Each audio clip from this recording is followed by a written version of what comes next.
This is episode 359 of Jumbothink. T minus 10, 9, 8, 7, 6, 5, 4, 3, 2, 1.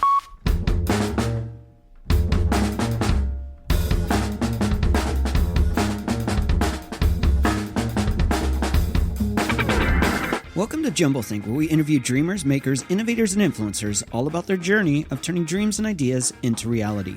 Along the way, we're going to share some tips on how you can turn your own dreams and ideas into reality too. Our guest on today's show is Christopher Larsen. More about Chris in a moment. Whether you're a new listener or a longtime fan, if you've never subscribed to Jumbothink, now's the time to do it. Head on over to wherever you listen to podcasts, search for Jumbothink, and click that subscribe button. To make it even easier, if you head on over to jumbleThink.com, you'll find links to places like Apple Podcasts, Spotify, Stitcher, Pandora, and more. So head on over and subscribe to the show. Now let's join today's conversation. Hey there, friends. Welcome to Jumbothink. My name is Michael Woodward. I am your host. We have a great show lined up for you today. Our guest is Christopher Larsen. Let me tell you a little bit more about Chris. Chris is the founder and managing partner of Next Level Income, through which he helps investors become financially independent through education and investment opportunities. Chris has been investing in and managing real estate for over 20 years. While completing his degree in biomechanical engineering and his MBA in finance, he bought his first single-family rental at the age of 21. Chris has expanded into development, private lending, buying distressed debt, as well as commercial office, and ultimately syndicating multifamily properties. He began syndicating deals in 2016 and has been actively involved in over $150 million in real estate acquisitions. There's a lot more to Chris's story. We're going to dive into that, hear what he's doing, and just have a great time. So here we go. Let's go ahead and join our conversation with Christopher Larsen. Chris, thanks so much for joining us. Michael, thanks for having me on the show today. I'm excited to be here. Yeah, lots to talk about. There's lots that you're doing. First off, how are you doing with this whole lockdown, shut in, lock in, whatever you want to call it? How are you dealing with that? Yeah, well, it depends on the time of day when you ask me. So right now I'm doing great. I got my nanny tutoring my boys. If you ask me around 5 o'clock when all hell is breaking loose and my sons are running around like crazy, like yesterday when they've been cooped up in the rain, it's a little more challenging. But my wife, she tells me that the crazier things get, the calmer I get. So frankly, times like this I see as opportunities, Michael. Yeah. And really, I've been trying to wake up every day and really be grateful for the additional family time that we've been spending. Yeah. To be honest, not much has changed for us. We work from home, we homeschool, we do all of that. So our rhythms and patterns haven't shifted all too much. It's been, other than not taking the kids out, our youngest is getting a little stir crazy, but overall we're doing good. So yeah. Great to hear. You run a company called Next Level Income. We're going to be talking about real estate investment. We're going to be talking about your new book. We're going to be talking about financial independence through education and investment. We're going to be talking about infinite banking, which is super cool because I've never had anyone on the show talking about that. So we're going to talk about that, talk about your podcast and much, much more. To kick this off, though, I'd love to hear a little bit about your backstory of how you ended up in the world of investing, in the world of real estate, in the world of thought leadership in this space. How did that all come to be? How did you really start the journey of money and money management and building wealth? Well, Michael, like a lot of people, my journey towards financial independence and my drive towards it was a drive towards something different, which was I was racing bicycles. I started racing bicycles when I was 14. And anybody that races or knows the space knows that you don't make a lot of money as a cyclist, even if you're a professional. Maybe if you're at like Lance Armstrong level, and that's a whole nother story. But I wanted to be a professional cyclist. I went to college to be an engineer, or at least to study to be an engineer. But my dream was to be a professional cyclist. And I was on that path. It got derailed between my freshman and sophomore years when my best friend passed away. He had a brain hemorrhage, died instantly. And it really caused me to pause and step back at that time. But along that journey of trying to be a professional cyclist, I knew that I had to have another income source. Yeah. I didn't want to be a pauper and train. I knew a lot of people, and I mean, I kid you not, people sleeping on people's floors, traveling around, driving 20-year-old beat up cars to races or bumming rides. And, here I was, a teenager, and I was taking professional cyclists to and from races sometimes because they couldn't afford to do it themselves. That's crazy. So I was always entrepreneurial. And what's interesting is our family friend that introduced us to cycling also introduced me to the concept of investing. And he gave me a Money Magazine article, and it talked about how to start a Roth IRA. And I'll never forget that curve of compound interest that was on that page. And I thought, I'm a numbers guy. I was super cool in middle and high school. I was in the math club. I was in the band, the marching band. And then to be even cooler, I decided to start racing bikes and shaving my legs at age 14. So nothing wrong with marching band. I just want to say that I was a member of the marching band. Not at all. I loved it. You're a good man. You're a good man. No, absolutely. It was a great experience. I joke, I make fun of myself in this whole thing, but my point is I'm a numbers guy. So when I started learning more about investing, I thought this is amazing, having money work for you. Yeah. So I started down that path. My professional cycling ambition was derailed, and that's a longer story than I'm going to share today. But I maintained that desire for freedom because what stuck in the back of my head was that what if I died tomorrow? Yeah. Would I be happy with the life I was living, and would I get to do the things that I wanted to do? Yeah. And if you're financially independent, you get to choose what you're passionate about, what you get to do, and make the most out of your life. So I started day trading. I was making $5,000 a month in college some months. It was awesome. Then I got blown out a couple times, in the NASDAQ drop in the late 90s. And I was laying there one morning at 3 a.m., hadn't slept all night. And I thought, wow, what if instead of 20 years old, I was 40 years old? And what if instead of, losing $5,000, I lost $50,000 or $500,000? How would I feel? Yeah. So I read 250 books in the investment space. I got an MBA in portfolio management. I learned everything I could. And along the journey, I learned about real estate investing. And I bought my first property at age 21, built a portfolio of single family rentals over the next few years. I managed those properties for 15 years. And ultimately, I transitioned that portfolio into a multifamily portfolio. We have some other commercial properties, but mostly multifamily. And it's been a 20-year journey at this point. I'm 41, and I started with my first property at age 21. Wow, quite a journey. As I was listening to you talk about your family, talk about the investment, talk about all these different aspects of it, this is a question that popped in my head that typically doesn't, but you started so young. You started as a teenager thinking about these things. Most teenagers are thinking about McDonald's, school things, and just being with their friends. You have this opportunity where you start out so young, but the big change for you is somewhere along the line you get married and have kids and all of that. So talk to us a little bit about how family has impacted this journey, because I think a lot of us are rethinking family right now in this season of being with family, and in a good way. Yeah. You talk about being up at 3 a.m. thinking about the losses of the day, losing $5,000, and what happens when I'm 40 or 50 and it's 50,000 or 500,000. Now you are 41. You have come to that side of things. You are married. You have kids. How has that shift, looking back at that insight you have at 3 a.m., how is that playing out today when you're reaching those ages?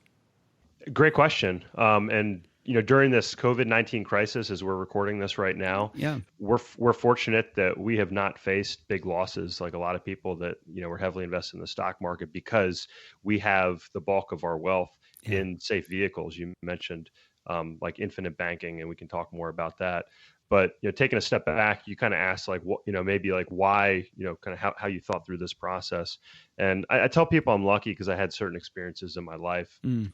Some of those were unfortunate losses. My father died when I was 5. Wow. And a few years ago, I was reading some research that children that lose parents, they have a different outlook on life. And I think from a very young age, Michael, I knew that life was finite and it was precious. Yeah. And I always kind of had this in the back of my head, like, what happens, like my own mortality. That was reinforced obviously when my best friend passed away. And then, so I faced a couple things. I had that early loss, which I think framed the way I saw life.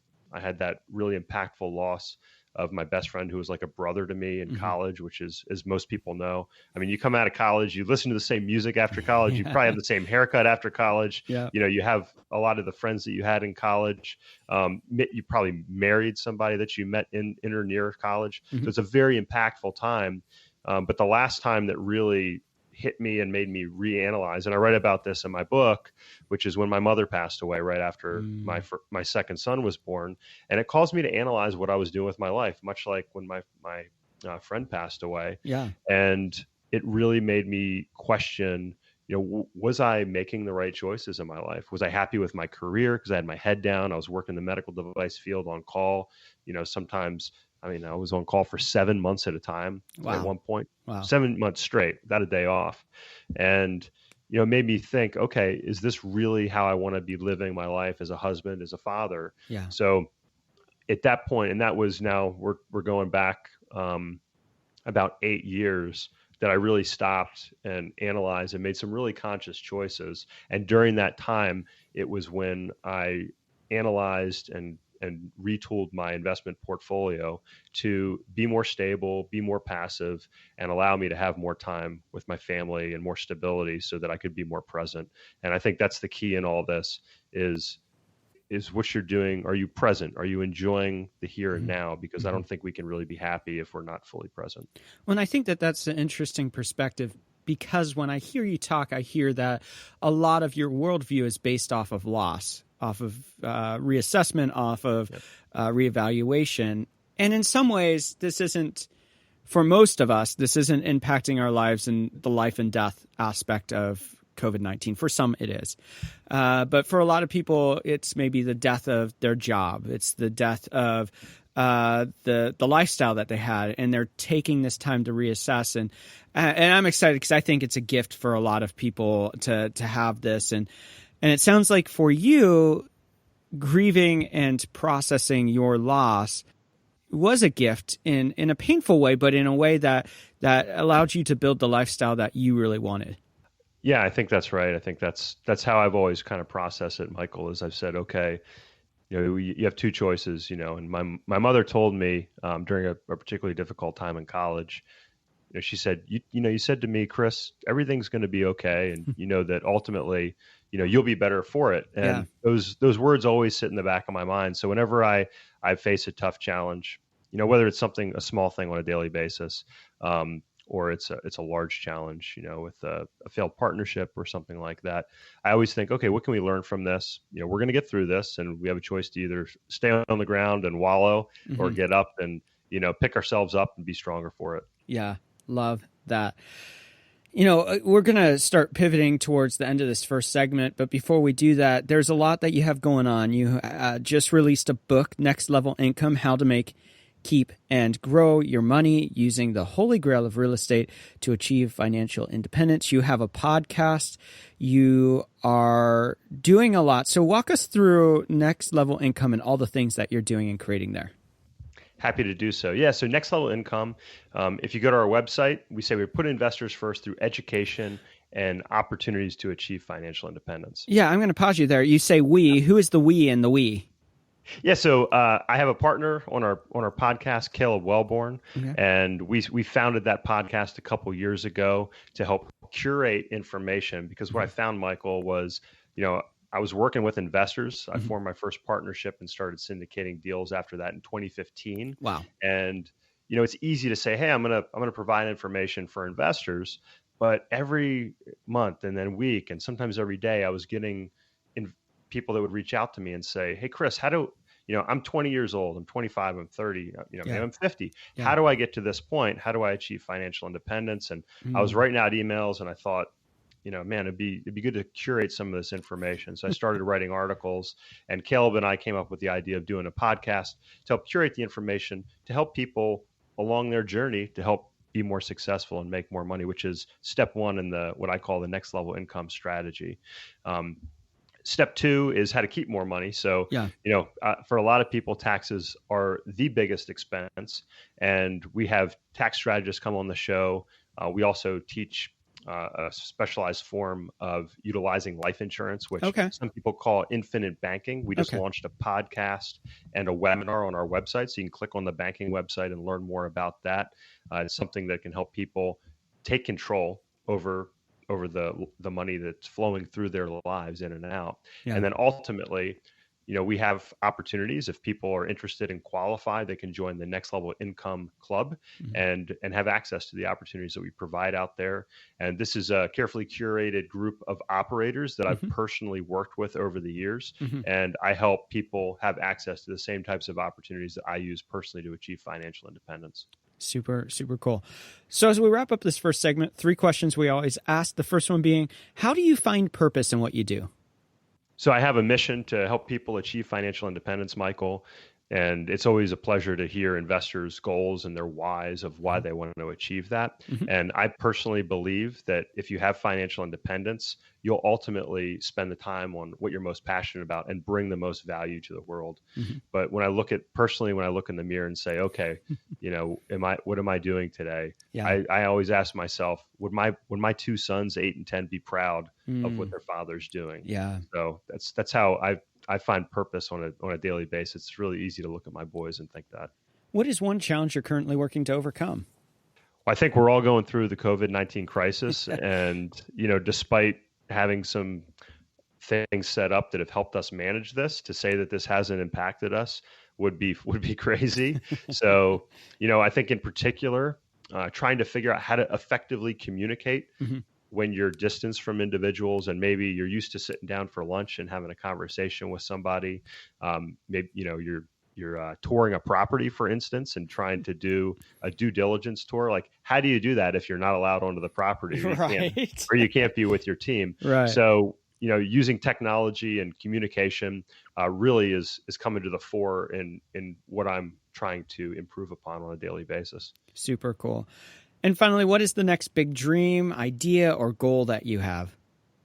Yeah, so we have just added like I said, the infinite banking component to the make, keep, and grow strategy at Next Level Income. And this is something that I personally use for over a decade. It's been to great effect. And really just recently, with everything that's happened and the liquidity crunch, it's a real goal of mine to share this message. I think it's something that it can help a lot of people, whether you're a small business owner struggling for some liquidity to help keep your business afloat, whether you're a parent that's trying to figure out how to pay for your kids' college education, or whether you're an investor trying to optimize the way you're getting your returns in your investments. We're going to take a break right here. When we come back with Chris, we're going to be talking about his new book, Next Level Income. We're going to be talking about real estate. We're going to be talking about infinite banking, which I'm super excited to hear what that means and how that can be leveraged. We'll be right back.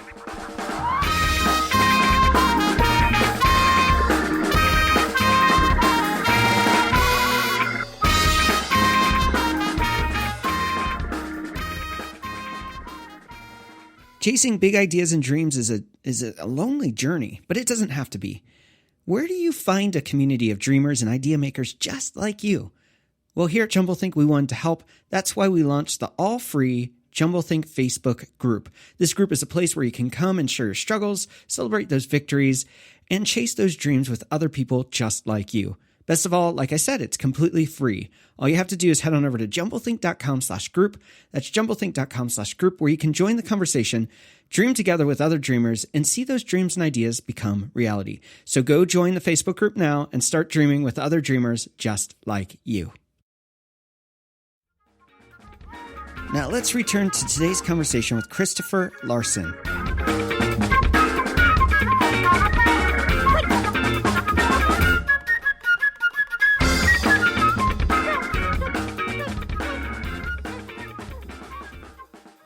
We are back with Christopher Larsen. All right, before we dive into the next part of our conversation, Chris, there is a significant question we've got to kick it off with, and that's how can people find and connect with you? And you have a cool offer too, so share that with us. Yeah, thank you for giving me the opportunity to share that with your audience, Michael. So really easy. We try to keep it simple. It's Next Level Income's our company. Next Level Income Show is our podcast, and you can find everything that we do at nextlevelincome.com. And for your listeners today, we're doing a giveaway. Yeah. You can get our book for free. Just go to our website, click on the book link. And if you like to read electronically, put your email in, and you'll get a free copy of our electronic version. Put your address in, and we'll send you a free copy as well if you like to have something in your hands, like I'm holding the book right now. Yeah, I love physical copies of books. I don't know what it is, but I just find that that's much more enjoyable for me, at least. So I know there's some people out there listening that are going to love that. I am super excited to talk about the book. So let's kick it off and talk about the book. Why the book? Who's it written for? And what problem does it solve? So 2 years ago, Michael, I wrote this book. And as I mentioned in the earlier segment, I started to try to curate information. This actually started when I was training sales reps, when I was working for Medtronic as a device rep. Mm-hmm. And I would write little articles about how that they could be more successful around time management, how they could manage their money better, when they got out in the real world. Because, if you're a sales rep and you're dependent on a sale to live the lifestyle you want, you're under a lot of pressure. And I think that pressure is not good from a performance perspective. Yeah. And so I had a lot of stuff that I'd written. I enjoy the process of getting my thoughts onto a page, it was hard for me at an early age. For somebody that's analytical and, ultimately was going to school to be an engineer, I had to work really hard to learn how to write well. Yeah. And it was kind of a fun challenge to do that.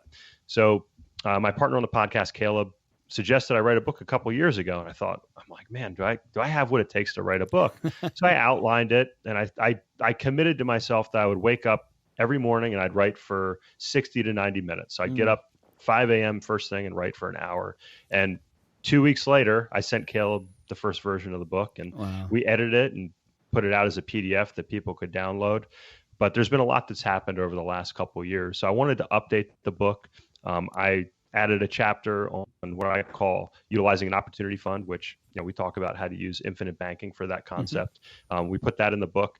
And again, it's a tool, is our first mission at Next Level Income is to educate, and it's a tool to educate people. So, it's something that we can give away. I can send to people if I have a conversation with them and they want to learn more about what we do.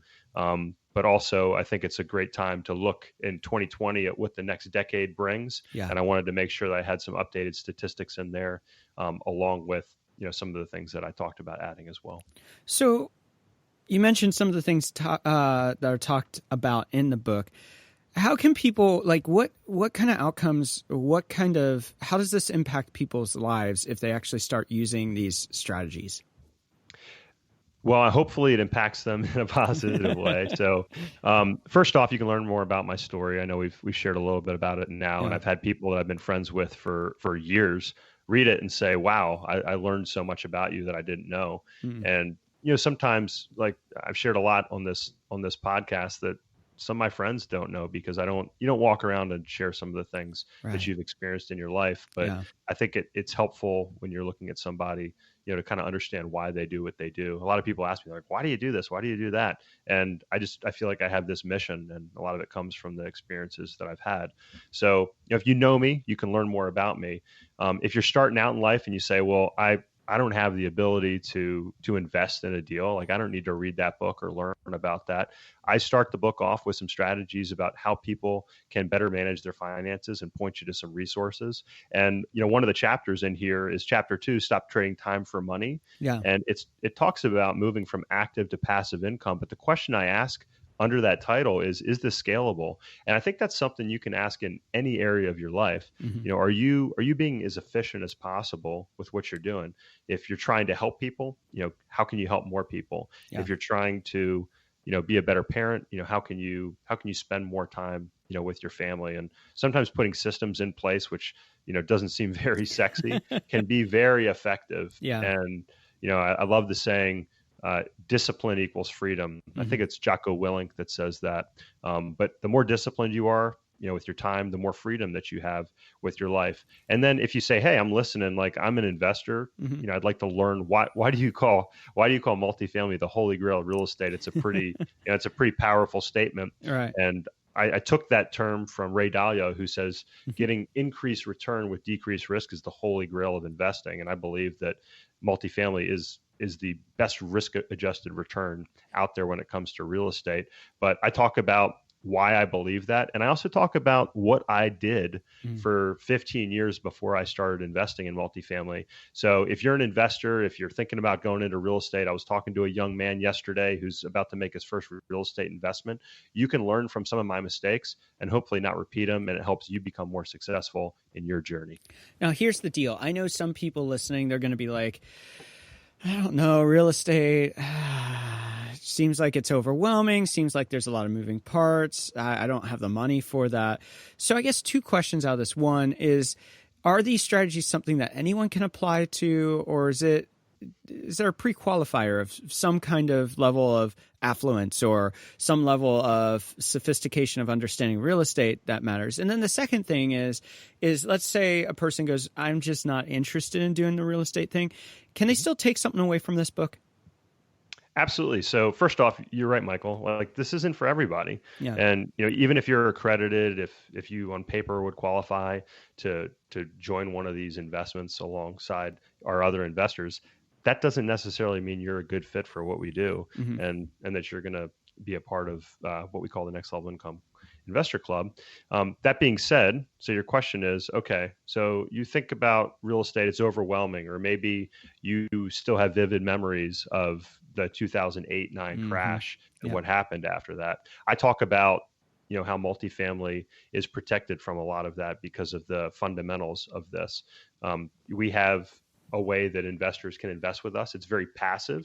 They get all the benefits of investing in real estate. I talk about all the benefits in the book, how they get income, how they get the appreciation, but it's passive. And that's one thing I was looking for when I became an investor in this space, because as I was saying, I was working 40, 60, 80, sometimes 100 hours a week, spending 3 nights in a row in a hospital. The last thing I needed was to have to fix a toilet or get a call from a tenant,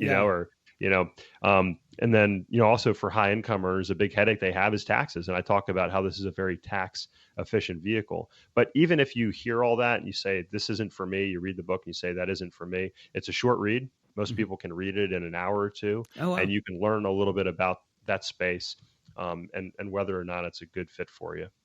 You mentioned infinite banking, which is a term that I've seen a couple times, but I've never explored it, never really even thought about it, just kind of saw it in passing, went, okay, on to the next thing.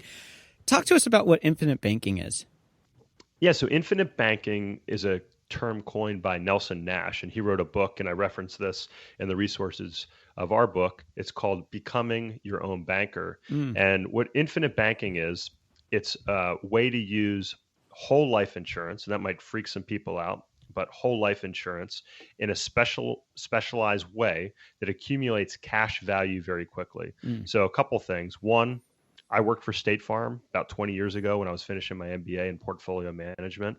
So I was able to sell life insurance, and you were taught like buy term, invest the difference. I talk about in the book how whole life insurance is different. It's a lot like real estate. It's like having a mortgage on your house. So you get this policy, and over time the payment is set, but the amount you're paying for the insurance goes down over time and really almost goes to zero over a certain period of time, while the equity in your policy increases. So what's neat is, just like your house or a piece of property you have, you can access that equity, and then you can use that money in your policy for other things, like buying a car, paying for your kids' college, or investing in an investment that's producing high returns like cash value real estate. So it's really a tool for managing the money that's flowing into and out of your life. And it's something that you can utilize to pay yourself the interest that you're typically paying a bank instead. And if you look at the amount of money we're paying in taxes, typically the second highest expense that an individual has is an interest payment. Wow. So you think about the interest you're paying on your house, they're paying on your car, you're paying on your credit cards, hopefully not on your credit cards, but a lot of people are. So just think about that. If you could minimize your taxes and you could minimize or even eliminate the interest you're paying to banks, how much more money you could have in your pocket. And that's why it's such an integral strategy of the keep portion of next level income strategy. Now, is that a strategy that somebody has to be young to leverage because it's a life insurance? Doesn't that take time to build out and mature? Great question. So, it's like investing. When's the best time to invest? 20 years ago? When's the next best time? Right now. Yeah. So, yeah, the sooner you do it, the better, because what's interesting is in a whole life policy, if it's structured properly, there is a rate of return. There's a guaranteed rate within that policy, and you also get dividend payments within policies typically as well. And over time, you're looking at like a 4 to a 5% interest rate within those policies. So obviously, the longer that money can compound, the better. And the younger you are, so life insurance is based on the law of large numbers. And again, being a finance and a numbers nerd, I love this. If you take 1 million people, you can predict when somebody like me that's 41 is going to probably die. A percentage of 41-year-olds, out of that group is going to die over a period of time. So the insurance company, what they do is they put enough money aside to pay out benefits for those individuals that they have those policies on, or supply those policies to. And then they have a buffer that they provide as well. And then they invest that money so that they can have that rate of return. And it's pretty wild. Like life insurance companies, they finance some of the most prominent pieces of real estate around the country. They invest in very high quality debt and those sorts of things. So get started when you're young if possible. But it's also a strategy that you can use at really any age. Super, super cool with that. Now you have the podcast. Tell us a little bit about what the message and purpose of the podcast is. Yeah, so the podcast is really the first piece of the next level income strategy, which is how to make money, how to make more money. And, I struggled when I was in college. I was going to school to be an engineer, and I got 2 weeks in, and I remember watching a video of the Kent Narrows Bridge falling apart when it was being blown around in the wind. Yeah. And my professor looked at us and he said, remember, if you're going to be an engineer, you have to be able to design a bridge that doesn't do that because people's lives are at stake. And I'm thinking, man, I don't even enjoy this very much. And now this guy's, telling me that I might kill people if I'm a bad engineer. So I thought, man, I don't know if I want to be an engineer. Yeah. It took me a couple of years until I was a junior and we started working on like medical device analysis and I was like, wow, this is really cool. But it took me a while to figure out what I really wanted to do. Yeah. And we try to have people on the show, Michael, that talk about their successes in life. And, sometimes you think, well, that's not something that I would do, but you can take lessons away. Like I was listening to your show with PhD here this morning, and I was like, wow, there's some really cool lessons on social networking right now that she talks about, which I thought was fascinating. Yeah. And then we also talk about investing and, go dive into different areas of investing that, maybe I've never been a part of. One area that we explored not too long back was the area of senior housing. So there's a lot of people that are aging and are going to be moving into senior housing. So we talk about that. And we really want to explore all kinds of different areas so that people that listen to the show, whether you're 20 years old or 40 years old or 60 years old, whether you're in debt and not making any money in college and trying to figure out what you want to do with your life, or you're retiring and you're trying to figure out what to do with your money, or maybe how to give back to somebody, we can be of value to anybody that's listening. Super cool. As we move towards the end of this segment, I want to circle back to the world of real estate a little bit. That's one of your big areas of expertise. You talk about multifamily, but that's not the only place that you can invest in. And on your website, you even talk about other places you can invest that aren't your traditional real estate, like oil and that kind of thing. So talk to us a little bit about different areas that you can invest in real estate and some things that people may have not thought about when it comes to real estate investing. Yeah, so I'll take a step back. So what's interesting is I think it's kind of ironic that these investments are called alternative investments, right? like cash value life insurance or real estate. Yeah, these are crazy alternatives. These are things that people were investing in a lot of cases before the stock market was even around. Oh, wow. And these are areas that the wealthy, the ultra rich, and Richard Wilson talks about this on the second show that we did on the podcast. Families that are worth 100 million or more, they're putting 20, 30% of their family's wealth into cash flow real estate. Wow. And other things like that. So just, to step back, that's why we talk so much about this, because this is really where the ultra rich focus a lot of times the bulk of their wealth.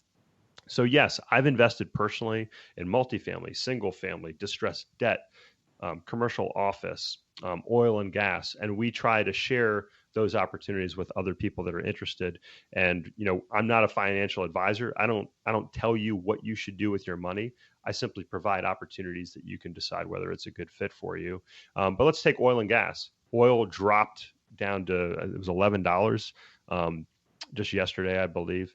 And you look at how far the price of oil has fallen. It's a really interesting time where people can invest in that space and get assets that were significantly more expensive just a month or two ago in that space.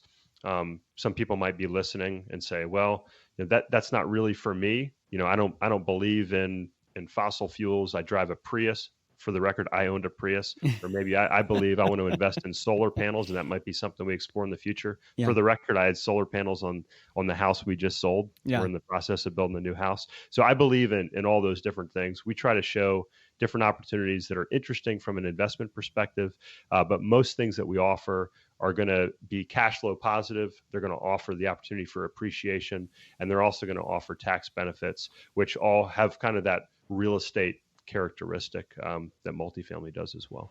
Super cool. We're going to take a break right here. When we come back, it's Rapid Fire Questions with Chris Larsen. We'll be right back.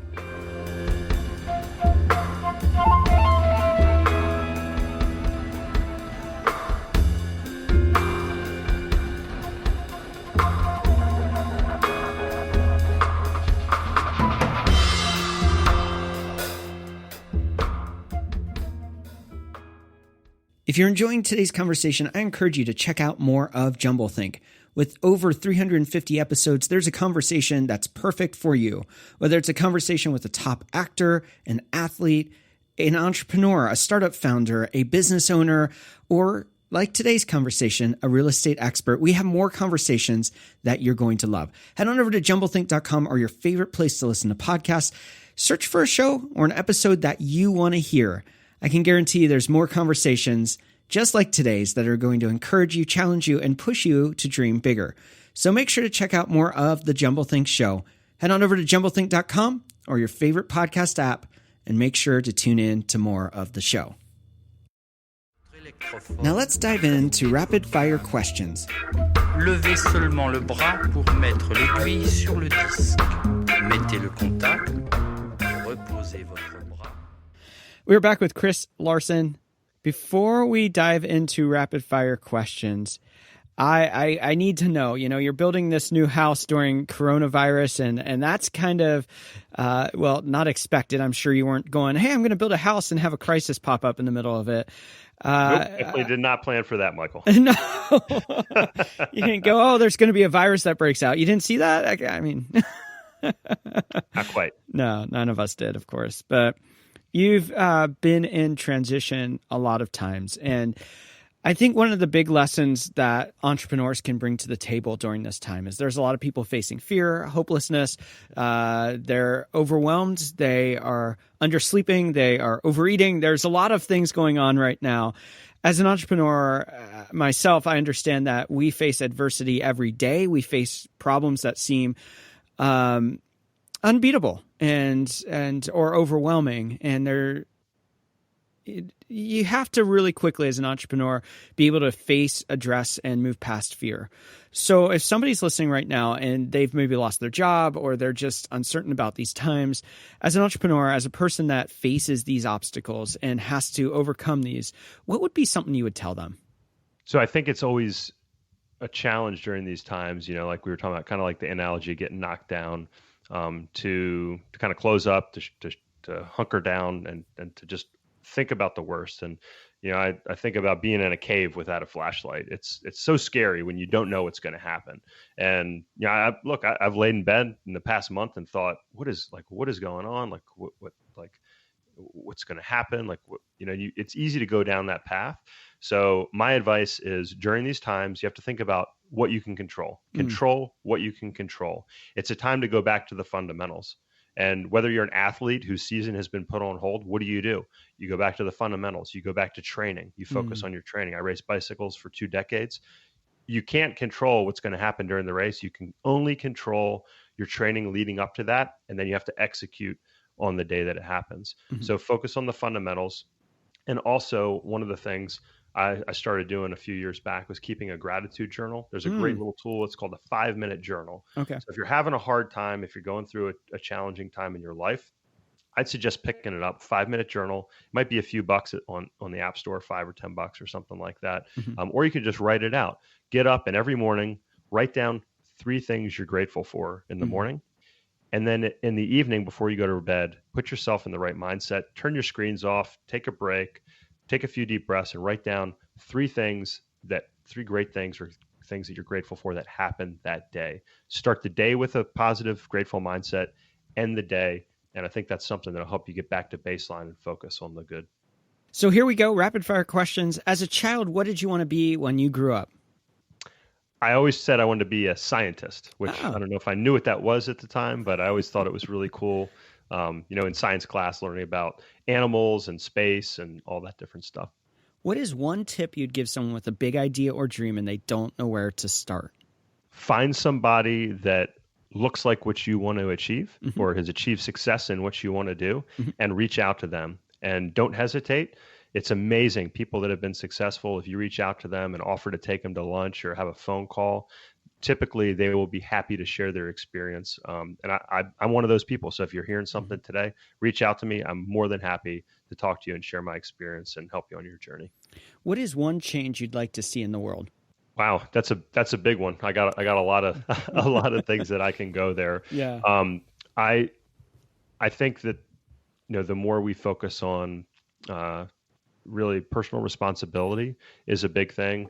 And I think it's, during these times, we look a lot of times to other people or the government, and we say, hey, help me. And I think it's important to remember that, in a lot of times the person that can help you the most is yourself. So get in the right mindset. Again, focus on what you can control and think about as we go through this period, could I have done something differently? So when we face another challenging time, maybe you're more robust as an individual and you can face that challenge a little bit better. What do you want your legacy to be?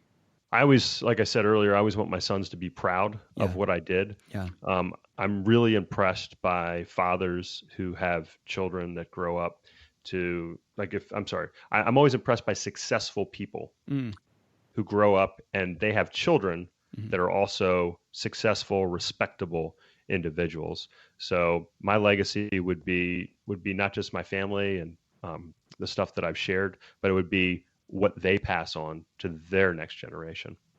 What is one book you think every dreamer should read? Think and Grow Rich is a great one by Napoleon Hill. I think, that's fantastic. For you, how do you define success? I've more and more defined success by if I'm happy. And I think it's, for a lot of years, I chased success on a bicycle. I chased financial success. One thing I'll never forget is coming across the line and I won this race. It was the second annual race that was a memorial to my best friend that passed away. And I had a phenomenal race. I won. I mean, I was super strong and I wasn't happy. I wasn't fulfilled. So, wow. I really, I want to feel good about what I'm doing and I want to be happy on an individual level, not just on paper. What is one trend you are currently excited about? I'm excited about I'm a real estate guy, so I follow demographics, and this might sound kind of weird. Yeah. But I'm really excited about the trend we're seeing in the baby boomers. They're aging, and that might sound kind of weird. I'm excited by the opportunity that presents in the real estate space, but I'm also really hyper-focused on health and nutrition, and I'm excited about the longevity movement. And I think the baby boomers and all the wealth, the trillions of dollars of wealth they have is going to help fuel that. I think we're going to see dramatic changes in life expectancy going forward, and we're going to see that in the next decade. What is one habit you find helpful in your life?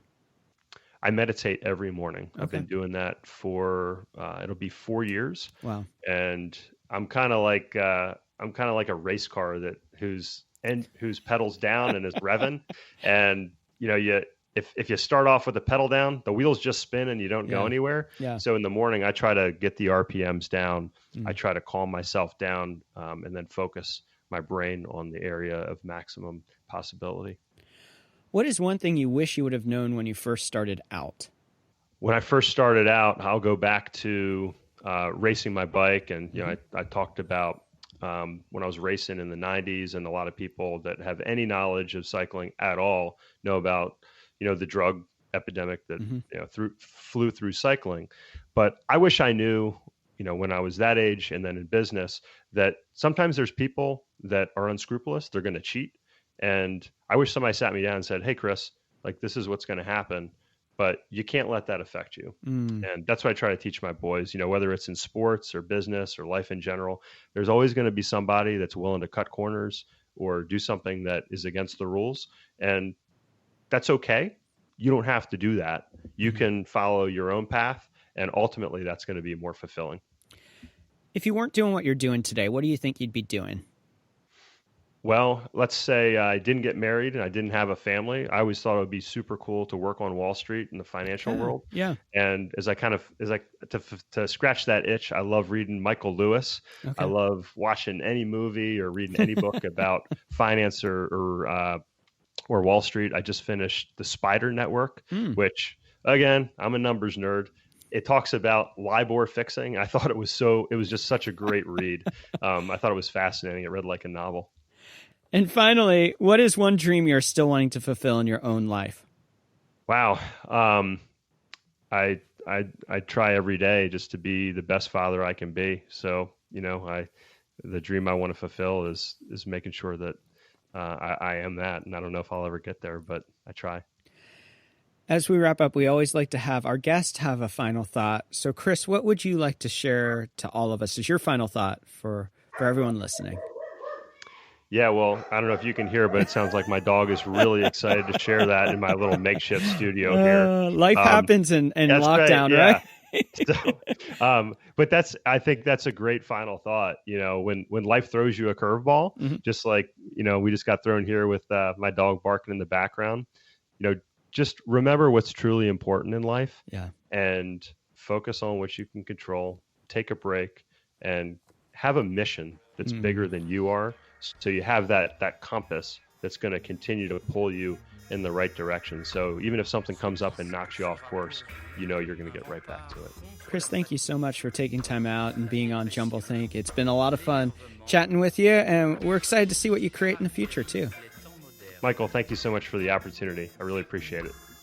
Once again, I want to thank our friend Chris Larsen for taking time out and joining us here on JumbleThink. His links are in the episode notes. Go check out his book and his podcast. Lots of good stuff there.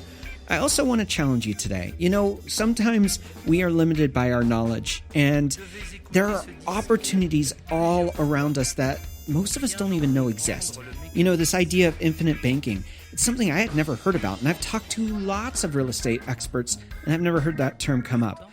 We're always learning, we're always growing, we're always evolving our knowledge. And that's my challenge to you today. Often we are limited by what we know. We need to take time, we need to step back, we need to think, we need to research, we need to read, we need to learn. That may be the very thing that's keeping you from your dreams and ideas. A lot of the time it's action, but it could also simply be getting into exploring the unknown, exploring the things you don't know, so that you can have a broader idea and understanding of what could be, what you could create. And that's my challenge. To go explore, to go read, go learn, to go expand what you know, to see new opportunities that you didn't know existed, to learn new things so that you can grow into possibilities that you would have never done. I hope you will take that challenge. I hope you will take some time today to explore the unknown, to explore those dreams, to explore those ideas, to explore things you don't know about so that you can learn, grow, and chase those dreams. Thanks so much for tuning into today's show. It means the world to me that you would listen. I hope today's conversation has encouraged you, challenged you, and pushed you into stepping into that unknown. But now it's your turn. It's your turn to get out there, to dream big, and to change the world around you. Vous êtes une autre personne. Les mères de famille, les enfants, peuvent également prendre un moment revitalisant. Dans quelques mois, lorsque vous aurez bien saisi la technique et que vous serez maître de votre corps, vous pourrez vous décontracter même en travaillant.